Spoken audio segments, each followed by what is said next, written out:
All right, let's call to order the regular meeting of the Town of Truckee Planning Commission on November 16th, 2021. And Carissa, can we have a roll call, please? Chair Gove. Here. Vice Chair Tarnay.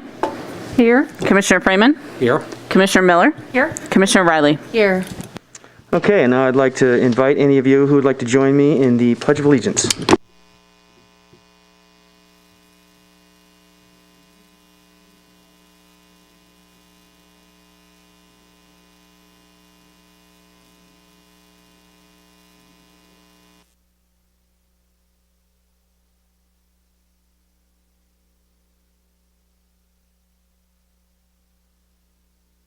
Item on the agenda tonight is going to be public comment. Dave, your mic.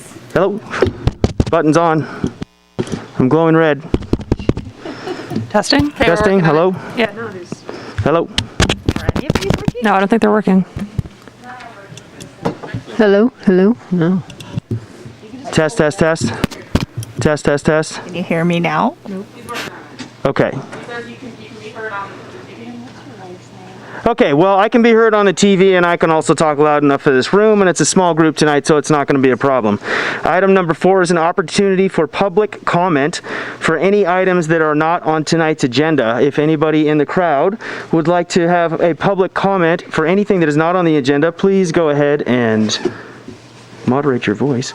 Please go ahead and bring yourself up to the podium, introduce yourself, and you have 3 minutes to exercise your right to public comment. Chair, council members, my name is Kurt Rankins. I was going to put this in writing, but I didn't get a chance to it. I have been approached over the last couple of years with a number of clients that have been looking at buying multifamily lots in Tahoe Donner. And they're finding out that these lots have a zoning by the Homeowners Association that is a different density than the town density. And it's impossible to build to the town density because Tahoe Donner won't allow it. So not only are we not seeing projects built on those lots, we're not getting the 15% affordable or inclusionary housing in there. So what's happening is that there's also a penalty fee being charged for not building to the density. So those two double whammies are preventing us from growing our housing stock. And I'm just wondering if as simple as putting an exemption on that portion of the code for those lots that have existing zoning would be such a simple fix to cure this problem to get some more housing built. And if you guys are in support of that, I'll gladly draft the language for you guys and for your review. Thank you. Thank you, Mr. Rankins. Would anybody else like to make public comment? Okay, seeing none, we will close public comment and move on to agenda item number 5.1, which is the approval of the minutes for the July 2021 regular meeting. I have one, one small change I'd like to suggest. So in actually page 2, fairly early on, the first item in response to commission questions from town staff, it restates, it's that discussion about what constitutes an accessible major transit stop. And it was a very interesting discussion. And it seems like the point that we disagreed on, or the point that the discussion was about whether or not the 15-minute interval applied to rail. And the way it's written here, that crux of the discussion isn't clear. So I would just suggest that we revise that just to make it clear what that part of the discussion was about. Okay, so do you have a suggested language revision? Can I defer to the brilliant Carissa to figure that out, or should I be more specific? I think specifics would help. All right, let's be specific. Accessible major transit stop is defined as, sorry, thanks for letting me improv this in the spot. Town staff. I actually have the definition right. Thank you, sorry. Town staff determined that an accessible major transit stop is defined as any of the following modes of transportation having an interval of 15 minutes or less during morning and afternoon peak, rail, bus rapid transit, ferry, bus. That's just for Kurt's public comment, so you can ignore that. You have all the time you need. That's the right amount of speaking either way. Did that make sense, Carissa? Yes. Okay. Thank you for that opportunity. You're welcome. Okay, so Carissa, you understand the language revision that's been requested? Okay, do I hear any other comments on the approval of the minutes? I don't know what to say, but going through that, I was reading through it, and then I went back and looked at the code that is based on, and it appeared to me that is incorrect, and I don't know how to go about correcting that. But I looked at the code, and I contacted the Office of the OPR, Office of Planning and Research, and they also agreed with me that a rail station does not have to have 15-minute headways. I'm So going I to don't know cut you where off that for just a goes. second here. And so are you getting down into the minutia of what the code is, or is this regarding to what we said in the meeting, which is what we're talking about, the minutes? And that's what I'm saying. It's very awkward because I agree that is what's said at the meeting, but I Okay. also would like to make a note that I do not believe that is correct. Okay, all right. So, but these are two different topics. I understand what you're saying, Susie. Okay, so maybe staff could just take a note of that. Okay. Other than those items, does anybody else have anything they'd like to amend in the the minutes? Okay, with that, do I hear a motion? Motion to adopt the minutes as amended? Second? Roll call vote, please. Chair Gove. Yes. Vice Chair Tarnay. Yes. Commissioner Freeman. Yes. Commissioner Miller. Yes. Commissioner Riley. Yes. Motion passes. Moving on to item number 6, public hearings.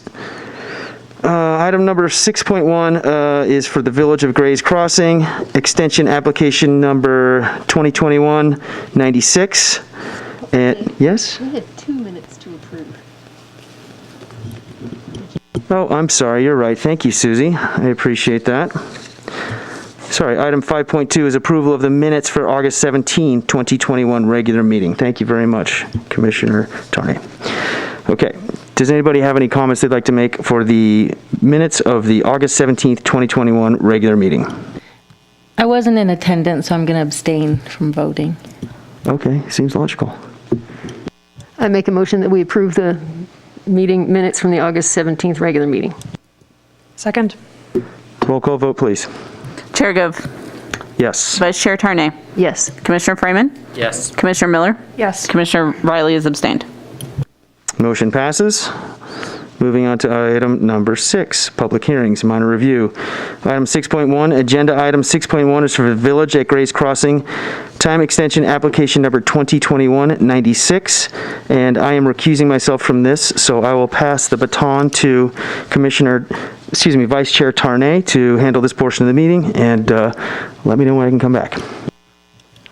Thank you so much. Okay, are there any other commissioner recusals or disclosures? No? I would like to say that I drove through today. That's my only disclosure. Okay, so we're going to hand off to Yumi for the staff presentation. Good evening. We're talking about the Village at Grays Crossing time extension, and as noted in this title, this is an item you've looked at before in 2019. The project site is at the Village at Grays Crossing. It's in the Grays Crossing subdivision. There are 15 parcels. I won't name them all. They are across the street from Hennis Flats, near the rec center, and across 89 from Frishman Hollow. The project site is located within the Grays Crossing specific plan. It's called the Village Center District. The zoning district is neighborhood commercial, and then the general plan identifies it as a Grays Crossing specific plan area. In 2019, the Planning Commission reviewed a development permit, comprehensive sign program, and a tentative map for a 129-room hotel with conference center. There were 5 commercial buildings with 21 residential units above, 24 attached single-family residential units, 1 fourplex, 269 parking spaces, a comprehensive sign program for the commercial uses, landscaping berm along 89 North, and then a bus turnout along the south side of Hennis Road. And as you may recall, there was previously the applicants proposed a gas station and a convenience store, but that, as part of the project review, was taken away by the applicant. Today, the applicants are requesting a 2-year time extension to the development permit, tentative map, and comprehensive sign program for all components of the project. They have not received building permits for any of these projects, but they have been making some progress on moving forward with the project, but they have not yet achieved what's called diligent pursuit of the project, which we'll talk about in a second. They have completed a final map for the land subdivision, but the tentative map portion for the condominiums for the lofts and the fourplex are have still not been completed. So that is also part of this time extension request. So today, the Planning Commission's role is not necessarily to look at every finding for each of these permits. It's to consider if the applicants have made a good faith effort to exercise the permit, and to ensure consistency with any changes to the general plan, specific plan, and development code. And staff notes that the general plan and specific plan have not been changed since the project was approved previously. The development code has been changed in some ways that will affect the project, and we'll talk about that. So for a time extension, there are some findings that the Planning Commission must make. I've condensed them into 4 for your consideration tonight. So first, the applicant has to make a good faith effort to exercise the permit and has exercised due diligence in seeking to establish the permit. And due diligence shall require at a minimum the completion of the installation of the foundations for all structures on the property. The land use permits and approved use are in compliance with the development code, the general plan, and the specific plan. No new changes to the character of the site affect the consistency with these regulatory documents.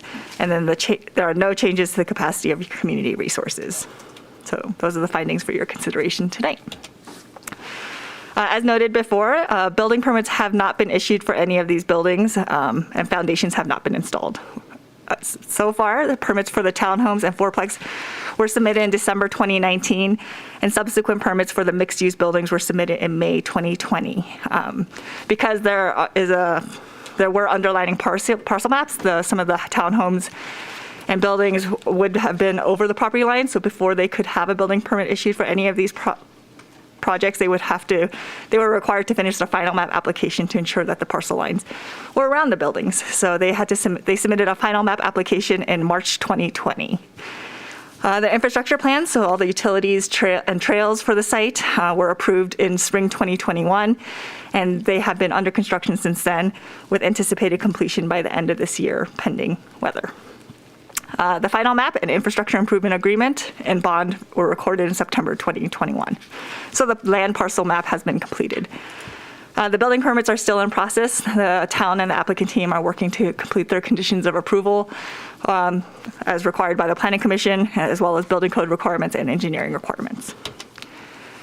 In order to make the findings, staff has identified 2 new conditions of approval that should be added that's being proposed to be added to the project to ensure consistency with the development code and the municipal code. There's a new condition, number 78, which kind of just reiterates our town's municipal code regarding our wet season grading requirements, just to be clear to the applicants. And then staff is proposing to amend condition number 37, which is our bicycle parking requirements. As you recall, the Planning Commission recommended to the Town Council, who then adopted changes to our bicycle parking ordinance and increased generally the amount of bicycle parking required in projects. So that condition has been changed to require 51 parking spaces and 1 long-term bicycle parking space for each loft and fourplex unit. Since the attached townhomes have garages, they are exempt from that long-term parking requirement. So that condition is added to ensure consistency with recent development code changes. Also, staff is recommending a minor change to what's in your staff report to condition of approval number 2, which is just to change the expiration date of the approval to 2 years from the original expiration date. It should be September 2nd, 2023, which is what the development code requires, and it was an error on my part in your staff report. So, and then that would also, I also noted that the effective date for the approval should be moved to November 30th, since we do have a holiday on that Friday, so no one could submit an appeal during that time. So we have not received any public comment on this item. And then tonight's staff's recommendation is to find the project exempt from further environmental review pursuant to what was previously adopted, section 15183, and adopt resolution number 2021 approving a 2-year time extension for the village at Grays Crossing, and with proposed amendments discussed tonight. As always, the Planning Commission has alternatives to consider. You can continue the public hearing to a date and time certain and ask for more information from staff or the applicant team. You may add or modify the conditions in order to make the findings for the extension, or deny the project on the basis that one or more of the required findings cannot be made. As noted, the appeal period ends November 29th, 2021 at 5 p.m. And I'm here for questions, and the applicant is represented here by Martin Wood. Okay, and does the applicant have a presentation tonight?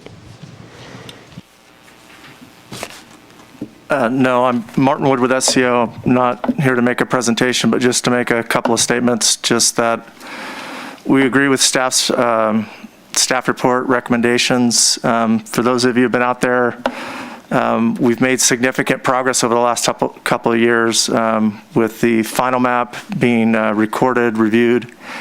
And again, about half the townhomes didn't conflict with property lines, but early on it was determined that those weren't going to be processed from the town until the final map was recorded. So that significantly delayed the process and for building permits to be issued, and with the short construction season. But as you can see on site, there's significant improvements being installed, inlaid paver crosswalks. They're going to be paving soon, hopefully, and it's going to start looking relatively completed out there. And I think everything's been submitted for building permits except for the hotel and obviously the gas station, all that we pulled for the previous planning commission approval. So it is moving along, and we appreciate hopefully your consideration for extending this and get this project continue to move forward. So thank you. Thank you. Okay, so we will move on to commission clarifying questions. I'm going to look down at this end. Ms. Riley, no. Mr. Freeman? I just had an applicant question. So we'll hold that for now. I have some questions. I feel like I'm trying to go back to grad school. I tried to draw a flow chart of how the permits are supposed to work, and they're still a little soft in my mind. So there's a tentative map and then a final map, and that's blocking all the building permits. That's one of the issues with the project. We identified that some of the parcel buildings were over property lines, so we needed to resolve that for those particular permits. There are also a number of conditions that need to be resolved in terms of Planning Commission's approved conditions of approval. So the building permits can't happen until the final map, and that wasn't known until after the last Planning Commission approval. Those property alignments would be an issue. Oh, I think we were aware. I think staffs. I think I assumed that they would be submitting their map first, but that wasn't made. The conflict wasn't, I guess, conveyed to the applicant until they submitted their building permit. And then I assume a permit has to be submitted to be able to do work on the right-of-way? They have to do improvement plans, so they can do that as part of before the final map is recorded. They just work with the town, the engineering division, and the planning division to make sure it meets the engineering standards, as well as what was approved as part of the tentative map. Okay, and then why, I think that explained it. So the applications for some of the building permits have been submitted, but weren't approved because they're blocked on that final map being adopted? Partly the final map, and then we have issued corrections on them, and many of the corrections have not been resolved. And that final map was submitted last March 2020? That's correct. What is preventing that from happening? Are there any other permit blockers keeping that final map from being approved? Oh, the final map has been approved. It was recorded in September. Okay, sorry, I didn't get them all down. Thank you. Okay, no further questions for me. Thanks. Okay. So can you, what are the other conditions of approval that are blocking the permits right now? There are a number of conditions. A lot of them are just paper, not necessarily plan or related. They're mostly trying to resolve the conditions, one of them being the affordable housing plan. There's also the landscaping requirement for like the more common areas and the landscape berming. They are working on the Hennis Road bus turnout. I don't know exactly when that's completing.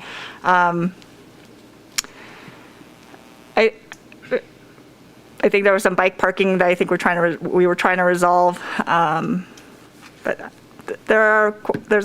we have a big Excel spreadsheet that I could pull up if you want to take a look at it, but there are some. That's, as much as I love spreadsheets, I don't think we need to go into that much detail. Okay, so can we quickly go over, what are the affordable housing requirements for this?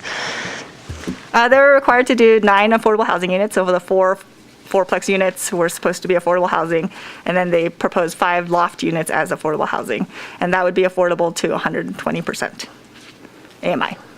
Okay, and why does it not need to meet like the 15% inclusionary for the town? So it's part of the Grays Crossing specific plan and the Grays Crossing, which was originally part of a development agreement, which had a higher percentage of affordable housing, but the development agreement has since expired. So it defaults back to the specific plan, which requires 20% of the market rate units are required to be affordable housing. So it's a 20% number rather than a 15%. And it's not of all the units, it's of the market rate units. So 20% of the market rate units are required to be affordable to 120% of the area median income. Okay, and so if they were just doing the townhomes, well, they can't just do the townhomes then, correct? That's correct. Now, if they're just doing the townhomes, 24 townhomes, how many additional units would need to be built? I don't have that exact number. Maybe Martin is telling me 5. Okay, and then it looks like there was also something called a timing plan that needed to be submitted before the permits could come through. Has that been submitted? Not yet. Okay, so we need a timing plan, and that's for the affordable housing.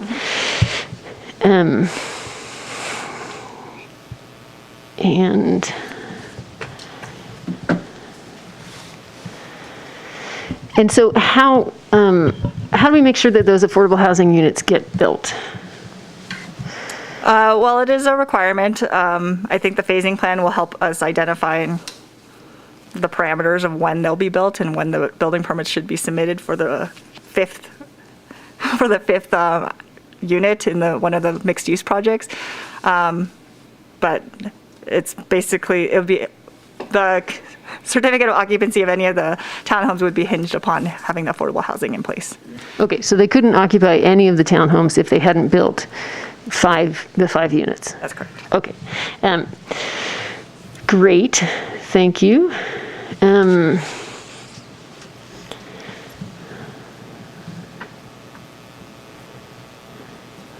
Sorry, give me a moment.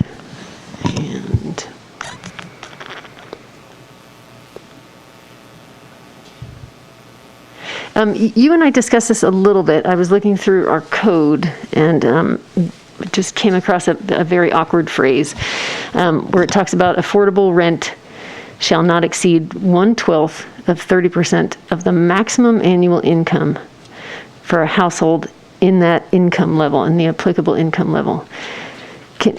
So my concern was that you had to pay the maximum, 30% of the maximum, even if you weren't earning the maximum. I think when we talked about it, I did note that it was a little bit of a confusing sentence. In practice, how we do affordable housing is we find somebody who meets the AMI criteria, and then we base the actual rent or the sale based off that income that they have. And is that 30% gross or take home? 30% of their gross or their take home pay? I believe it's their gross. Okay. Okay, but they wouldn't have to pay 30% of the maximum. They just have to pay 30% of their actual. Okay, thank you. Okay, so just a couple quick questions. Is it common for a project of this size to be able to obtain building permits and completion of foundations within that first 2 years? It could. They could. This project was unique because of the final map and the parcel map component. Without that, if it was a blank slate and there weren't parcels, they could have come in and submitted their building permits right away. And as long as they moved diligently on responding to the conditions of approval of part of the building permit and the planning commission requirements, then the issuance could be pretty quick. Okay, so in some cases, yes, and maybe some cases, no.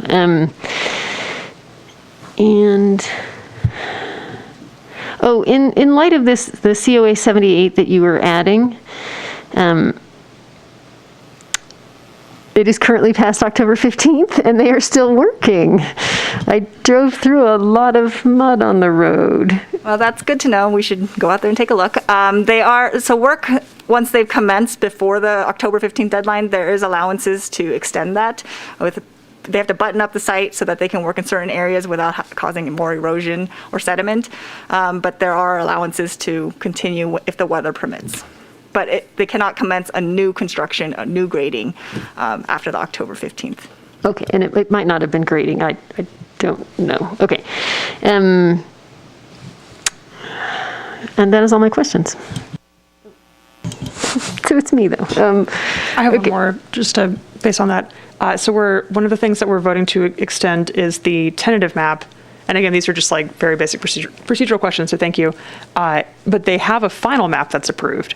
And we're extending the tentative map, but they have a final one. So they have a final map for their land parcelization. They're asking for, well, I believe that they're asking for the condo plan to be continued. So that's just the airspace for the fourplex and the 21 lofts. Okay, thank you. Susie, I have a question that came up from your questions about the affordable housing. And Susie mentioned, it sounded like you guys affirmed that there will be no certificates of occupancy for any units until the 5, and are they all the lofts are finished? Those are the affordable units? I mean, I remember reviewing this project, and there was a lot of back and forth on what the affordable housing would look like. I do believe that there was a lot of back and forth. I think the understanding was they have to do it within like the proportion of the project. So if two units are ready for certificate of occupancy, at least one unit has to be completed for affordability. But in a fourplex, that's difficult. You would probably do it all at once. But are they looking to do the townhomes first, and those are just individual units? It's my understanding that their interest is to do the townhomes first, along with the fourplex, because that's a requirement.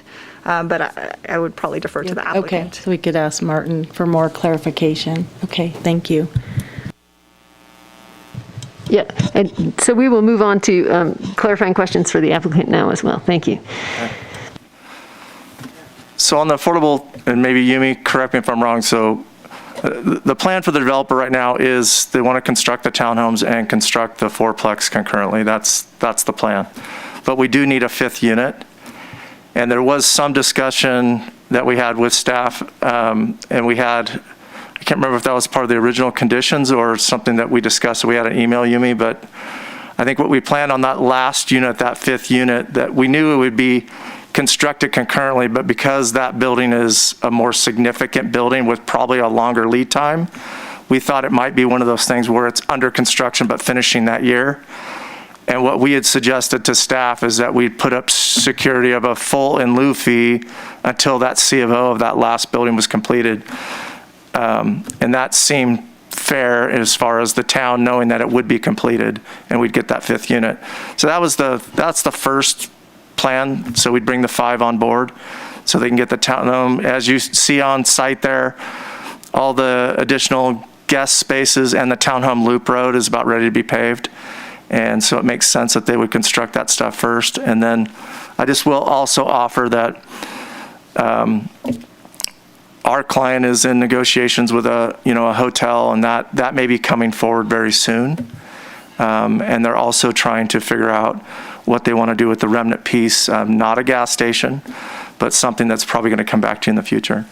So anyways, I guess what I want to reiterate is on all fronts, the village is trying to be completed to where it's not kind of after 2008 where it just sat dormant for a decade. So hopefully that answers that question. And I know Commissioner Freeman, you had a question, I think, for the applicant. That's what you had indicated? Well, actually, the question I was going to ask is what's going to happen to that gas station site, and if we're going to see it again. So you kind of alluded to that. Yep. So something is kind of in the works. I'm not really at full liberty to say exactly because they haven't dialed in their plan, but it's not going to be a gas station. I think it's going to be a lot more well-received. So, all right. Sorry, one other question. Yeah. Given that things happen that are beyond our control and awareness. When do you expect the hotel and residential components of the project to be able to be finished? Not intending to hold you to this permanently, but just ballpark. So they were hoping to get, a ton of foundations out of the ground before the October 15th deadline. And the final map kind of delayed into late August, and then in the review of that didn't happen. So we're looking at, May 1, they will be coming out of the ground with a bunch of foundations. So you're going to see a lot of activity in 2022 and bringing not only the market rate, but the affordable components on board. And then I would expect, at least what they're telling me right now with negotiations, that they could be well underway with improvement drawings for the hotel in 2022 as well. So it's coming together, and I think it's going to be a really nice project. Thank you. Thank you. Oh, wait, I'm not done. Okay. Don't go anywhere. So this timing plan is still in the way. So have you prepared a timing plan for the construction of the affordable housing units? It sounds like you've sort of talked about it, but it hasn't been submitted yet. Well, 5 of the 9, what we're required for the original approval, and we, plan the same thing. We said we would build as we go and make sure that we kind of stay ahead of that required thing. And again, we're at that 20% level, so we're kind of above the norm. But the 5 are going to be basically underway right out of the gate. And that covers a little bit ahead of the townhome units. And then if they have strong indications from market, which they do, they would continue with those other 2 buildings that are at the north end above the hotel. And you'd get the rest of the 4 affordable units at that time. So over half are coming, going to be under construction in 2022. Correct me if I'm wrong, staff, but I think you actually need to submit a written plan to this, and that is part of the problem with the permits. You can tell me all you want, but I'm not a written plan. I think it, so. Yeah, we can certainly write that out. Yeah, I think that would be good. And this was not in my questions earlier, staff, I'm sorry, but how much is a full in lieu fee right now? Right now it's 93,000, around there. Okay, so 93,000 is still significantly less than it actually costs to build a unit. Correct. Okay. Yeah. And we're in no way proposing to pay an in lieu fee in lieu of building a unit. We're not. That's not the plan. And I don't know if this is our decision, but paying less than 1/4 of the unit and still getting your certificate of occupancy doesn't actually make me feel comfortable. But moving on from that, I think I had one more question. Okay, no, it was about the hotel. So the hotel and the conference center are coming. Is it a different architect or just a different? Is it not? It's a different component. It just is. It's a different. Usually, on projects of that size and scope, you want to work with the end user. Is it going to be a Hyatt brand? Is it going to be that type of thing? And you usually negotiate those deals with what the end user is going to be, because they have very specific, like on their floor plans, their lobbies, their everything from the carpet to the art decor. There's specifics inside the unit. Now we're held to what the outside's going to look and the square footage and all that type of thing, but those deals are being negotiated, and then there's a tremendous financing component. So usually you can't build components like that until you get the final map, so separate parcels can be financed individually. So back to your question, Commissioner Miller, where you talked about order of operations. Usually a project of this, you can't submit the final map until you design all the common infrastructure that's going to be dedicated to the town. So the first order of operations for this project was design the roadway, all the infrastructure, utilities, all that stuff. They won't even accept the final map to review until the improvement plans have been approved, because they need to see, town staff has to see where proposed easements are, their widths, snow storage, public utilities, all that stuff goes into a final map component. So you can do a lot of these things at the same time, but when things are impacted, you can't necessarily submit all of those things at the same time. So it ends up being kind of a linear process, and it takes a little bit longer to get it done. So And then when you say you're working with the end user for the hotel, does that mean that part gets like sold off? Do they own it or do they rent it from the current owner? Is that, I don't know how that works. I mean, I've seen deals on different projects where you have a developer build the building and then you have an end user lease it and operate it. More commonly is you have a developer that wants to get it to a certain point to where they ensure that it's going to be built and be cohesive with the overall project. And then once it's built and it's finalized, then it can be sold off to the end user. So that's more common. So it can go either way. It could go either way. More common to be sold. Okay. Yep. Thank you for filling me in on that. Thank you. Yep. Did anybody else have any clarifying questions for applicant or staff? Okay. All right, thank you. Thank you. Okay, so now we get to open public comment. If anyone would like to make a comment on this project, please make your way to the dais. And it looks like no, so we will close public comment and move on. Okay. We have an opportunity to reply to public comment, but there is no public comment. Turning the page. Okay, so now we as a commission get to deliberate. Anybody want to bring up any points to discuss on this end, Nikki or Daniel? No, I have none. I feel good moving forward. Yeah, I don't think I have any points. I mean, I understand the process, and especially given the last 2 years, it's not that hard to imagine they're in this situation. It looks like they are working and moving forward, so I think I'm good. Thank you. I agree with my fellow commissioners. I would also love a remedial class in that order of operations and how this is supposed to work. I'd like to feel a little more confident on just understanding that process, but as it was explained here, it seems very reasonable. Okay, great. Again, my concern is I would like to ensure that affordable housing is built. I would like that timing plan to be submitted, and it's a requirement to be submitted before you can get any permits. I think, I don't know if it's up to staff to determine that, but it's supposed to be 20%, and that would, for 24 units, that would be 5 units. So I don't know how comfortable I am with that, the full in lieu fee for the 5th unit. So I don't know if that's up to us or up to you guys, but great. And then do we have a motion? I'll make a motion to adopt resolution number 2021-12 and approve the 2-year time extension for the Village of Grays Crossing. I'll second. And Carissa, do you want to do a roll call? Vice Chair Tarnay, Yes. Commissioner Freeman, Yes. Commissioner Miller, Yes. Commissioner Riley. Yes. So the motion passes, and then I think we need to send someone to grab Mr. Grove.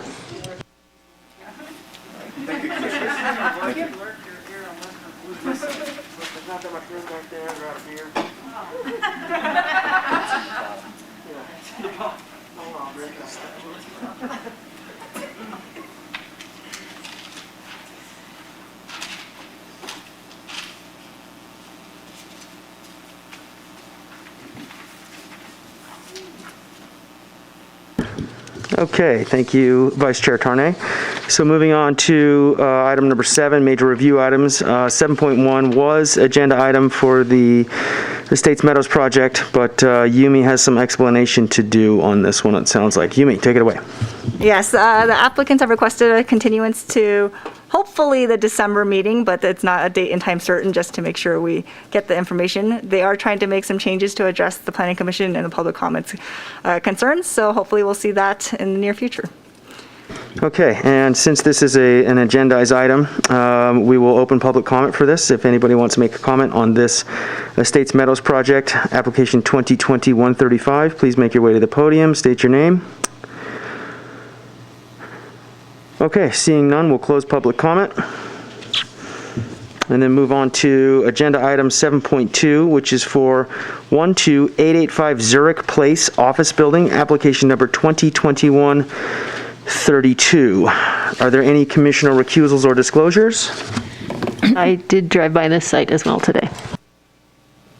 Okay. Dave, I just wanted to say, I wonder if for the previous comment or for the previous item, which we're not hearing, there was written comment submitted. I don't know if we want to make it aware to the rest of the public, whether they're here or watching, that there was written So public the comment. public comments that are submitted via electronic means are part of the record. Yeah. So I believe those are accessible to the public should they want them. Yeah, I think it's good for the applicant to be aware that comments were submitted in written form. Very good. Staff, does the public comment that comes in electronically, that gets forwarded to the applicants, correct? Yes, and we'll be including it in the staff report for the December meeting, or the next meeting. No date and time certain. Thank Very you. good. Thank you very much. Okay, so back to commissioner recusals and disclosures. Susie drove past the site. I drive past the site on a regular basis. I'm familiar with it. Any other recusals or disclosures? I do know the applicant, and I have spoken to him about other projects, but not this one. Okay, very good. All right, and with that, we'll move on to the staff presentation, which is Chantal. Chantal? Good evening, Commissioners. This is item 7.2, 12885 Zurich Place Office Building. The project is located in the Tahoe Donner subdivision. It's zoned neighborhood commercial and part of our Tahoe Donner Plan Area General Plan Land Use Designation. It is 1.1 acres in size. So this project site was imagined as a neighborhood commercial node at the subdivision map level, and it should say Tahoe Donner Unit 2. As you can see, the map even denotes some additional buffer from the multifamily or from the residential components surrounding it. You can see here, it is in this little pink node. This is all neighborhood commercial surrounded by multifamily, and then in the yellow, we'll see the single family zoning.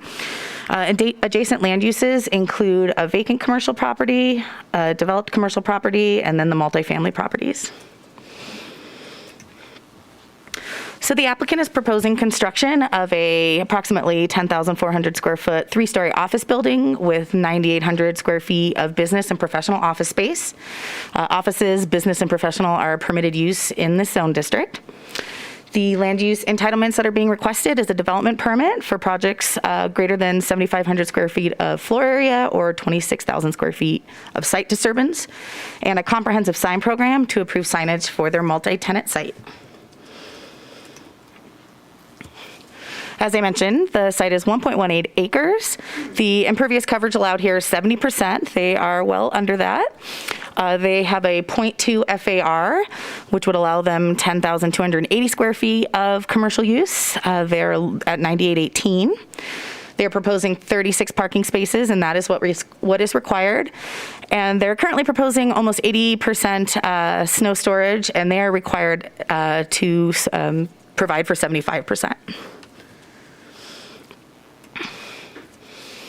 So here are some simulated elevations of the building. The materials are going to be corrugated metal siding with some light and dark bronze, stained cedar, and then some amenities that they're providing. They've got this kind of third floor observation, kind of social deck area, as well as a bocce ball court.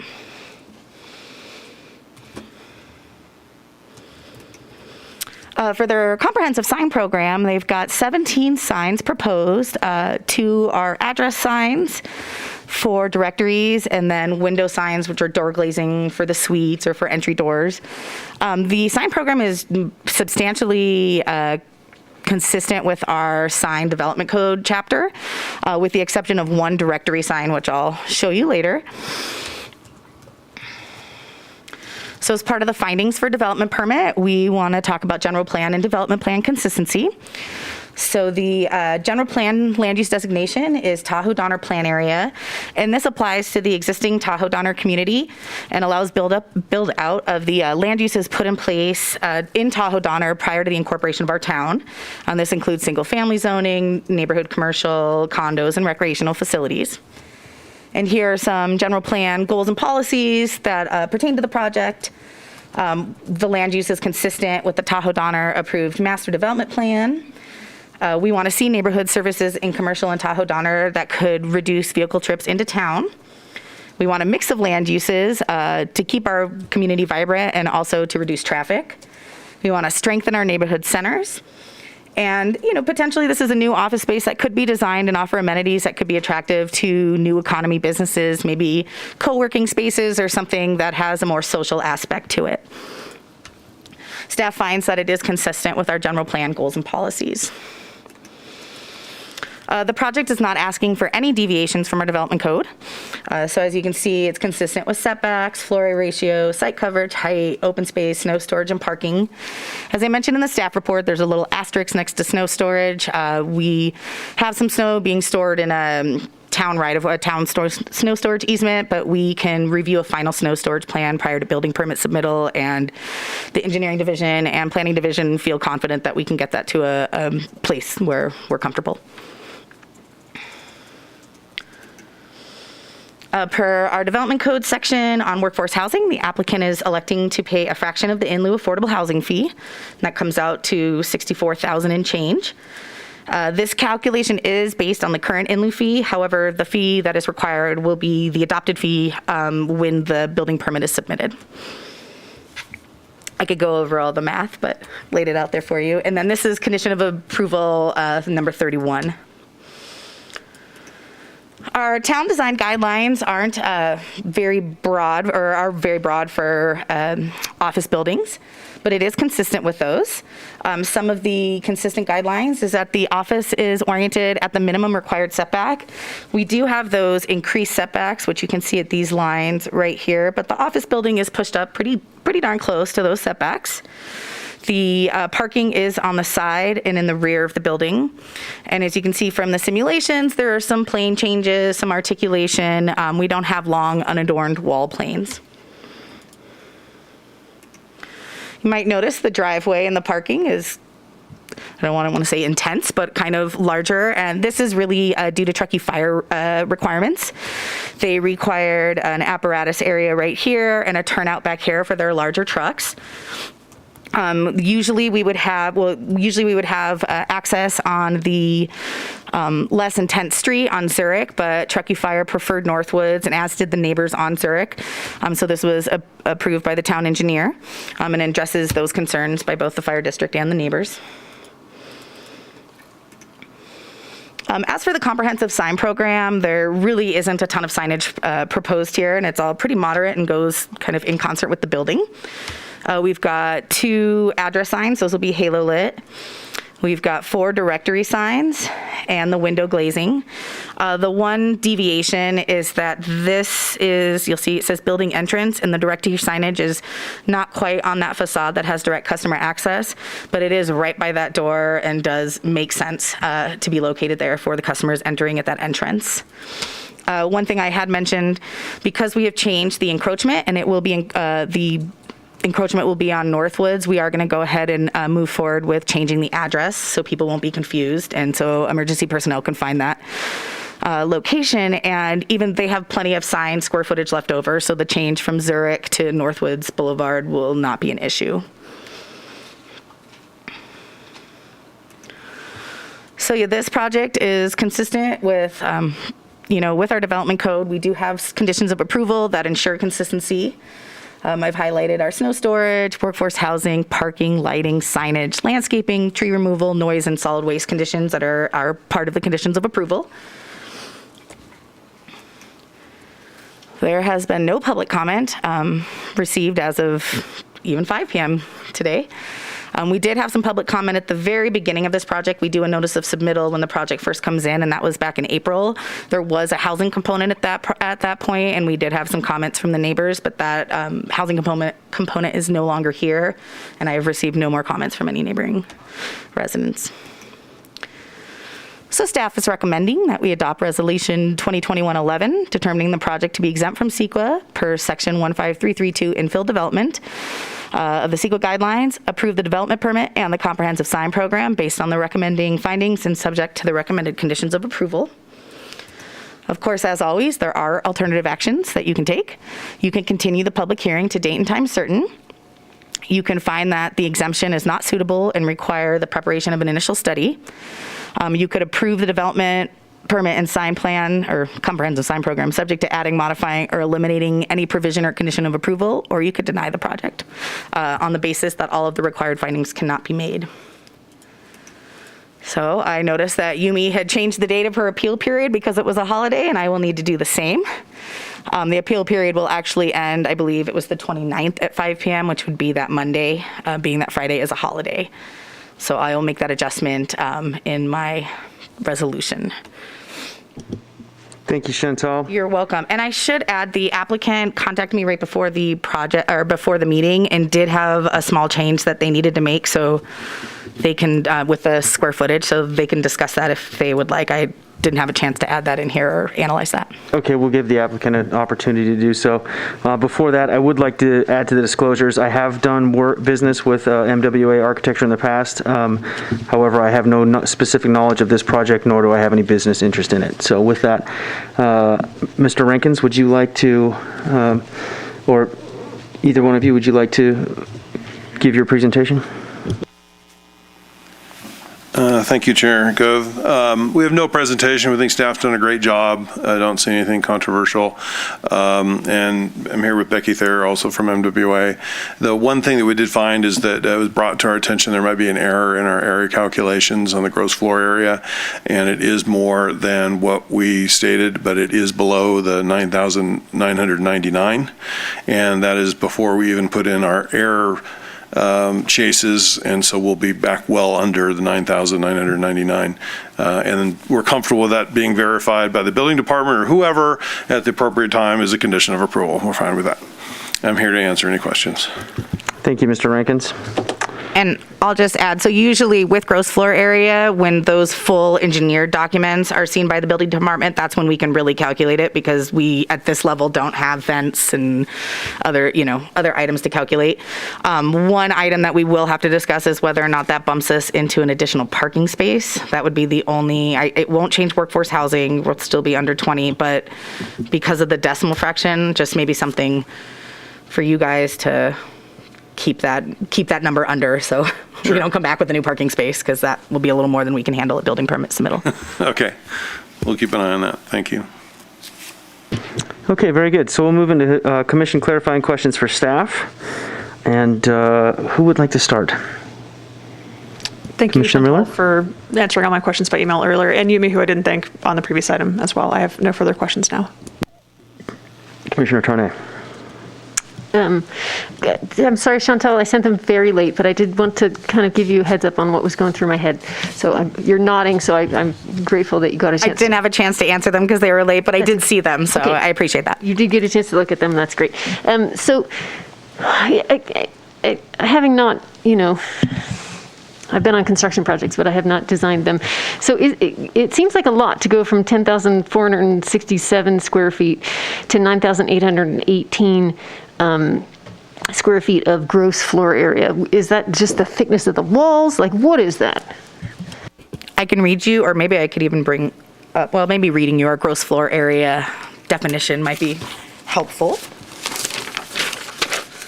I did check in the code, but it wasn't under G for gross floor area, so. It should be in definitions under G. Oh, mine might be too old then. Yeah, it's not, we'll go with the code.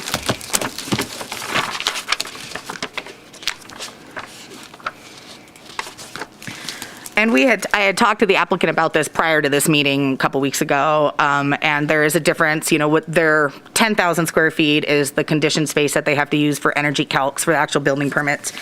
What they had hoped to calculate, and it seems that they had a couple missteps, but was for the gross floor area, which is the floor area within the inside perimeter of the exterior walls of the building or area under consideration, exclusive of vent shafts and courts, without deduction for corridors, closets, the thickness of interior walls, columns, or other features.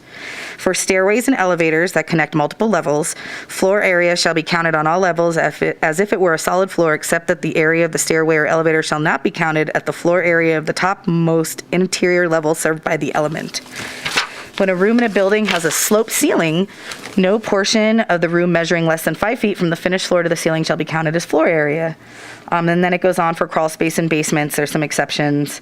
includes carports, but not porches, patios, porte cocheres, decks, or walkways where they're covered with a roof. And it should be calculated or computed in accordance with the intent of Title 15 of the Muni Code. So when they design, there'll be vent shafts, and they have an elevator, there's probably stairways, so there's parts to take out, that we would check at the building permit submittal stage, and we have all of those plans. Okay, and then does that 10,000 feet include that exterior porch space and the 9,000 not, or is that not included in either? Did you guys include that for your energy? Yeah, it's not conditioned space, so I don't think that would be counted.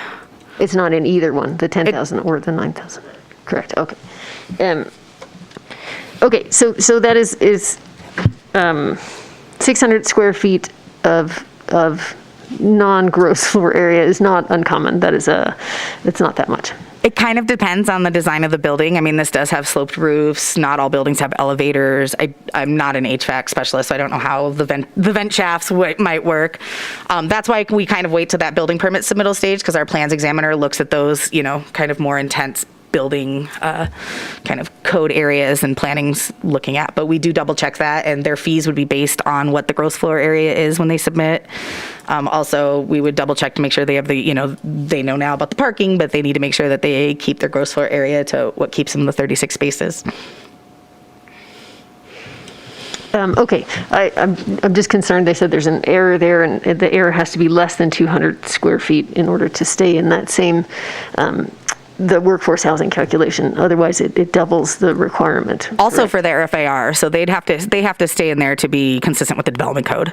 So if they went over, their FAR gives them, I guess it's close on the FAR. They have a little bit more, but yeah, they would need to stay under 10,000. I mean, the building isn't at full engineer. I'm assuming it's not fully engineered. I don't have those plans, so they can move things around and make it happen, I'm sure.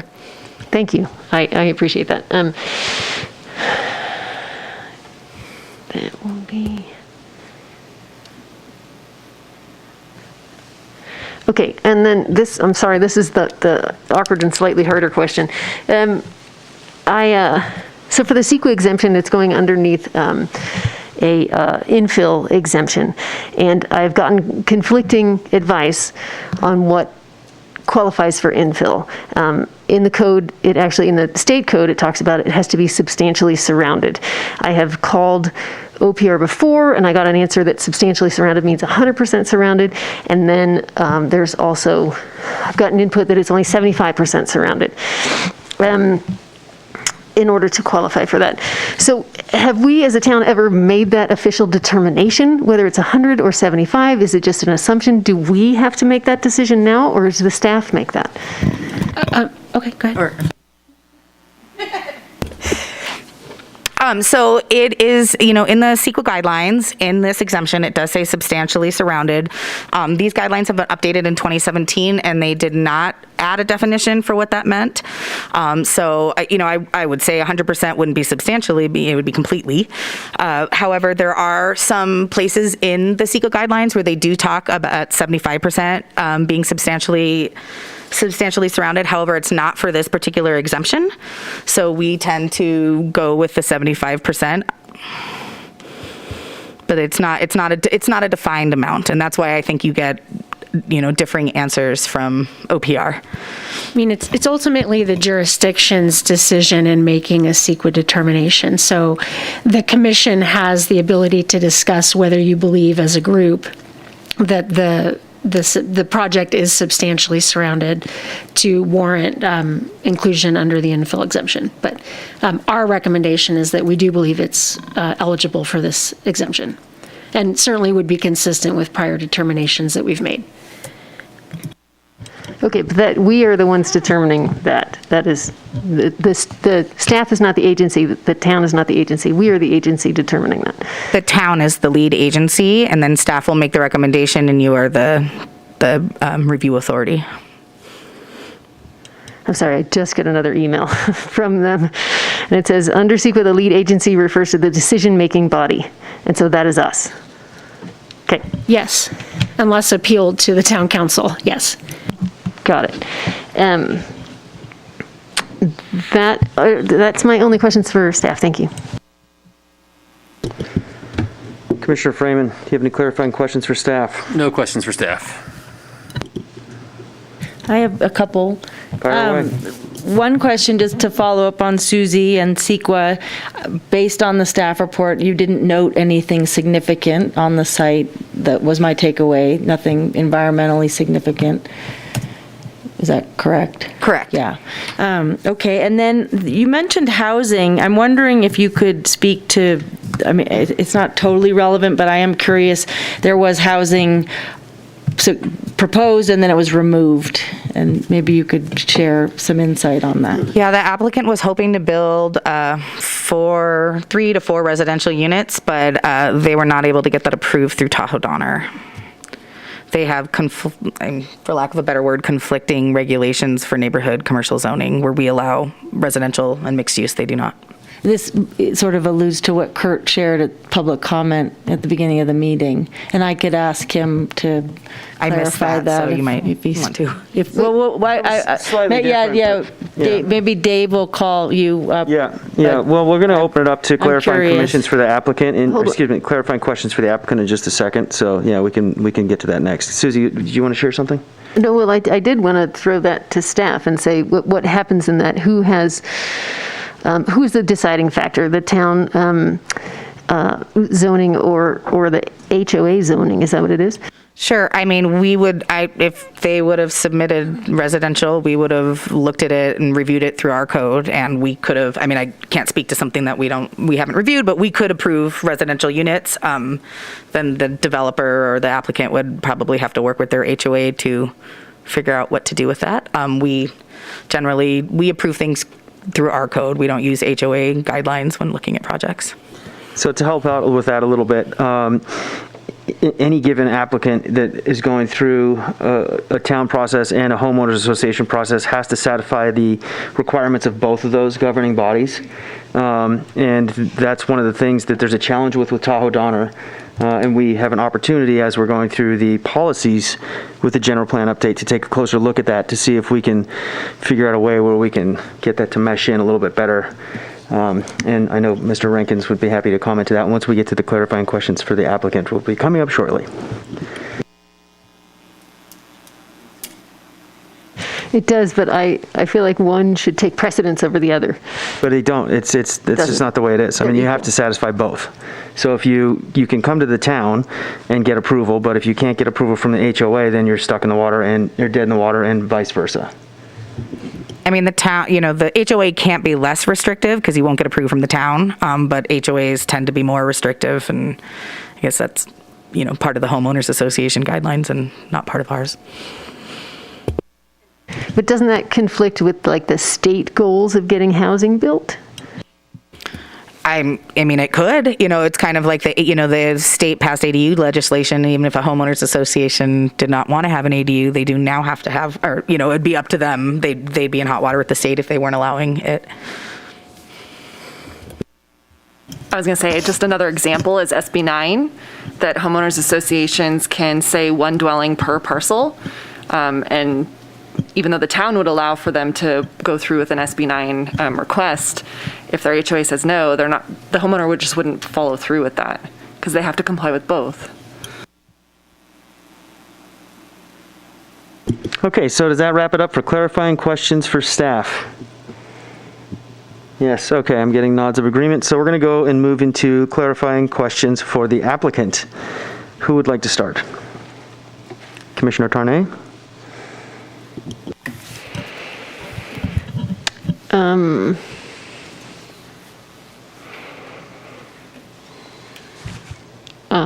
No, let's not start with me. I don't, thank you.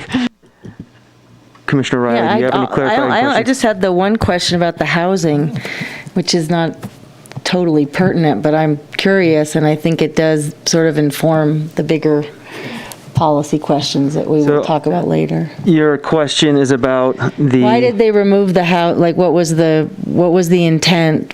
What was their desire, and what was the process? Sure.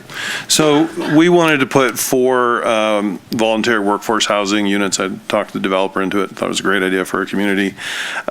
He said yes. We presented it to the Tahoe Donner Architectural Committee.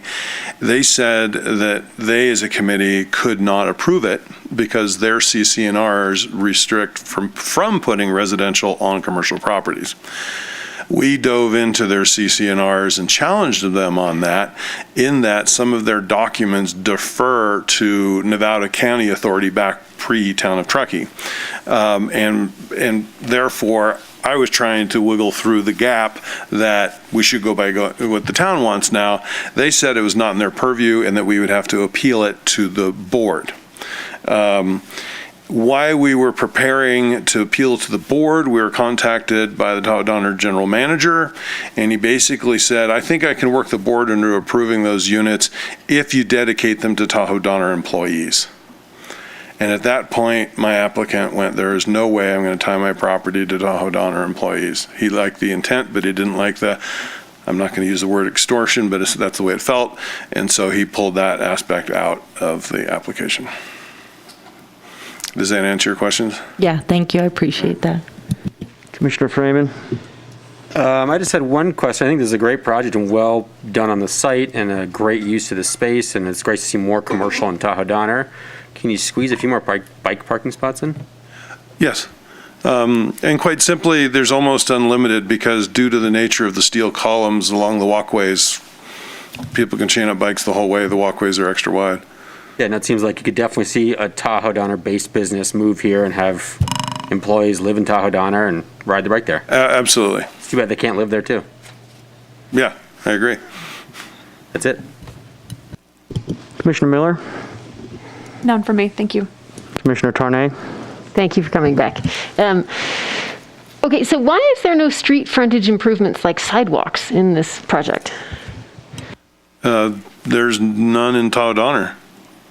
So that's a town is deferred to, I believe, Tahoe Donner. Okay. I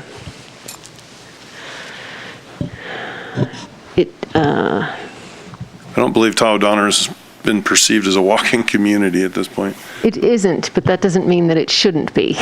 Oh, it's quite connected with a lot of trails. There are a lot of trails, for sure.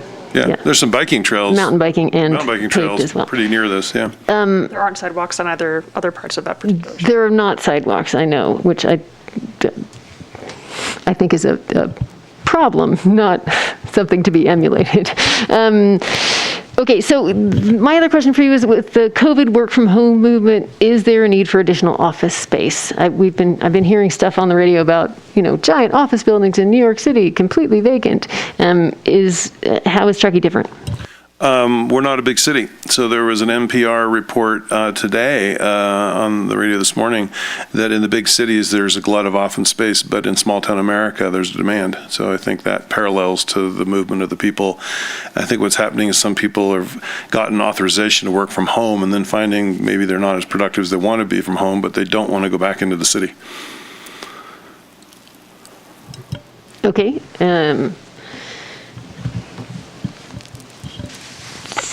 Is there any, do you have any concrete indication of that is what's happening here? No, and I'm going to say that's not relevant to the review. Our application is for zoned use. Yeah, and to add to the conversation, I do know that the office vacancy rates are hovering in the 0.5% right now. I mean, there's a need. Thank you, I appreciate that. Okay. I do not have any questions, and ready to go ahead and move to public comment. So, considering the only two people in the audience tonight are the applicants, I'm going to assume that we're not going to see any public comment, and with that, we'll close public comment. And so therefore, I don't see any need for the staff or the applicant to respond to public comment, so we'll move into deliberation. Is anybody ready to... Well, do we have any concerns about this project, first off?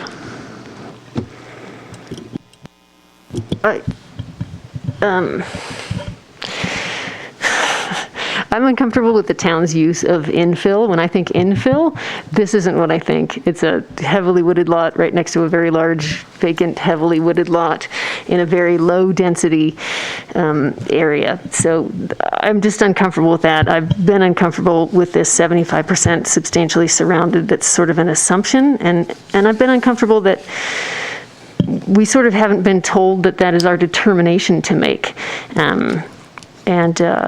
So that's where my discomfort lies. I will say I did talk to other people about business space in town, about office space. I called a local business owner. He said that their buildings are definitely looking for office space. And the airport and the school district evidently had to expand their office space. I just was looking to see if you had any additional things to show me, but some local offices have had to expand their space to provide for more COVID distances, and that's all I have to say. Commissioner Miller? I agree. I'm uncomfortable with the CEQA exemption for being infill. I wish we had firmer rules to follow here. Without having firmer rules, it does seem unlikely that people would approach this property for more than Northwoods Boulevard, which doesn't feel like infill to me. Commissioner Riley? I feel comfortable. I took the green building exam to be a LEED accredited professional a long, long time ago, so I'm sure things have changed dramatically in 15 years. But at that point, the infill was three quarters of the property. And the way I look at it is because this is a parcel map and it's already deemed for development on all sides. I don't have a problem with that, as well as the fact that based on staff's assessment, they didn't identify any environmental conditions that were of note. So I'm comfortable moving forward on that end. I think the architecture's really commendable, really high quality. I'm very impressed. This is the type of work I like to see presented to the town, and I'm appreciative. The major shortfall, the disappointment is that there could be 4 housing units in this location, and I think that's really unfortunate. And I wish there was a way that a negotiation could have been had to come out with the housing. It's a perfect location, but that's all. I'm going to just really quickly jump in there. The infill is not whether or not it's deemed for development, it's whether it's actually existing development. I mean, I think we could argue that Tahoe Donner in its entirety is an existing development.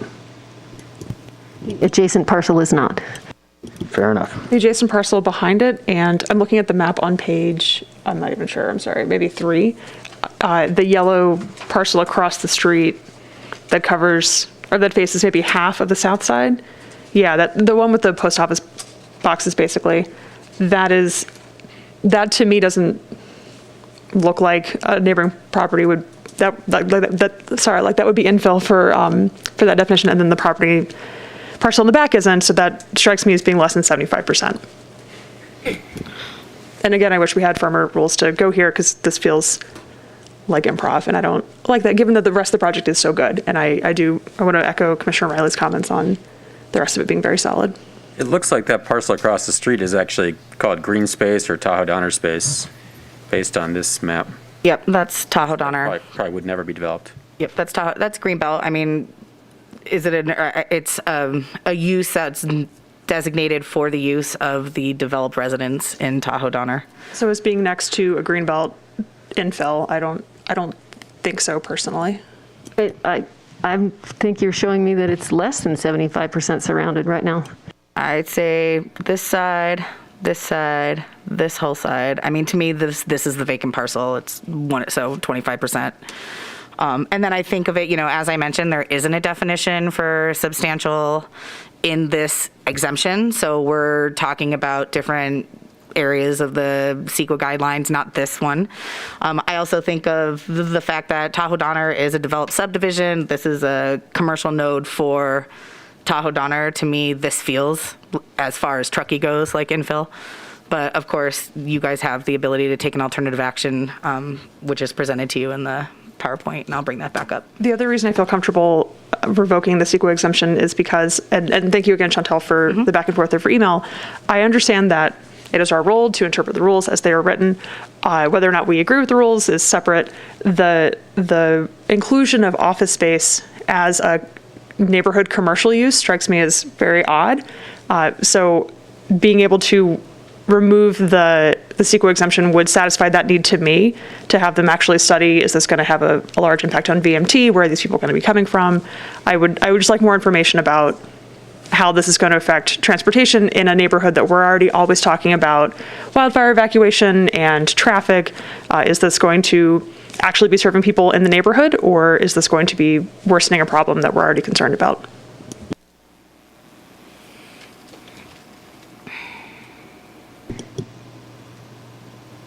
Susie, do you have something you want to add? I'm just, my concerns are that we as a town are doing very different things everywhere else in town, and trying to increase walkability, and this is very auto-oriented, and that's my concern. Nikki asked, what environmental concerns that you had. Well, what was looked into? Did someone go and see if there were nesting birds, or has any of that been done, or was it just assumed that it was an exemption, therefore it's exempt?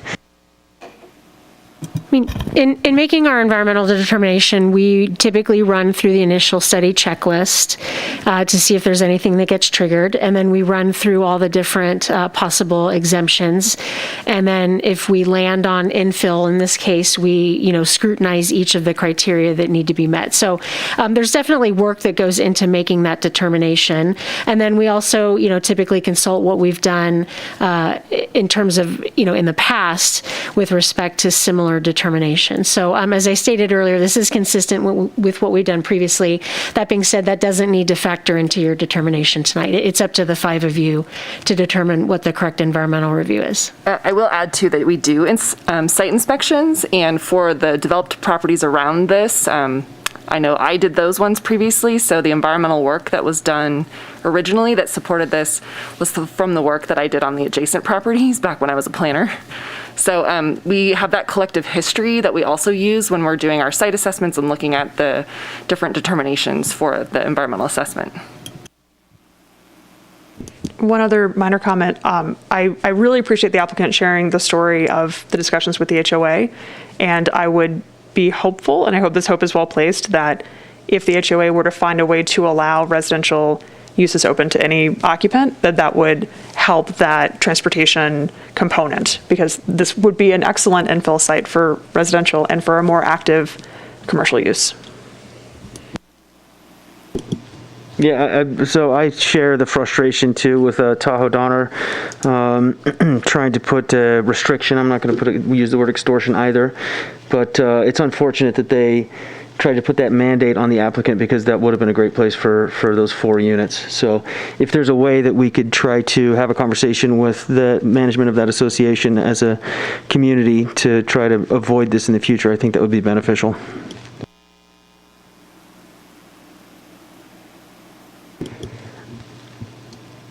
So I hear your concerns. I'm ready to make a motion to adopt Resolution 2021-11, determining the project to be exempt from CEQA per Section 15332 of the CEQA guidelines, and approve the development permit and comprehensive sign program based on the recommended findings and the subject to the recommended conditions of approval. I'll second that. Roll call vote, please. Chair Gove? Yes. Vice Chair Tarnay? No. Commissioner Freeman? Yes. Commissioner Miller? No. Commissioner Riley? Yes. Motion passes. Thank you very much. Good luck with your project.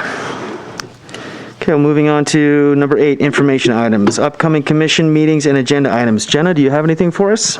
Not much, other than to say that we tentatively have a meeting on December 21st. As Yumi mentioned earlier, we are a little unclear on what will be on that agenda at this point in time. Potentially, you'll see the Estates Meadows project coming back. We have a couple other possibilities, and we're still kind of working through that. So we hope to know whether we're confirmed for that evening within the next few days.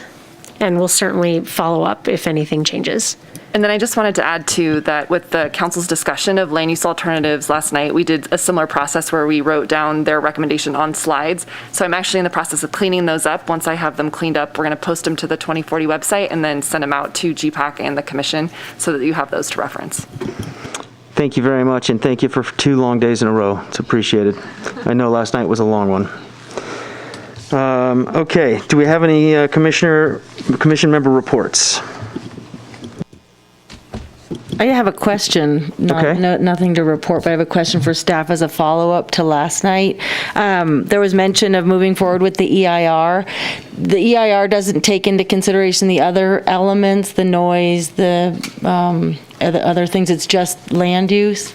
No, it does. This is just to start the process. So one of the first things that the consultant will do is figure out sort of the traffic side of it and get that started. So it's really just to kick it off. It's not that we have all the answers and everything resolved yet, but they need to get parts of it going. And is Ascent doing the EIR? They are. Yeah, okay. I think that was all I had. Thanks. Okay, anything else? I do have my commissioner report. Please, yes. Okay. This is since our last regular meeting. There was a special meeting in between there, but I got to have a lovely one-on-one meeting with our town manager, Jen Calloway, and that was amazing. I did walk Jan Holen's site with him for the co-housing. I have attended a couple Green Team meetings. I met with Heather Rankow to talk about affordable housing from the developer's perspective. Went to the GPAC October 28th, spoke with Sharon Freeman about RENA numbers and RENA allocations. I talked with a member of the public, Jeff Shalito, about the ski lodge project in Tahoe Donner. I attended a webinar on housing law on November 4th. I've attended, my daughter got her first vaccination, yay! And I got to go to Hamilton this weekend, which is very, very wonderful. And other than that, there was a couple town council meetings in there, October 21, November 9, and then watched last night as well. I want to wish the best of luck to the Truckee High Robotics team in their first regular season competition tomorrow in Reno. Excellent. Nothing to report? Okay, and with that, we're adjourned. Thanks, Dave.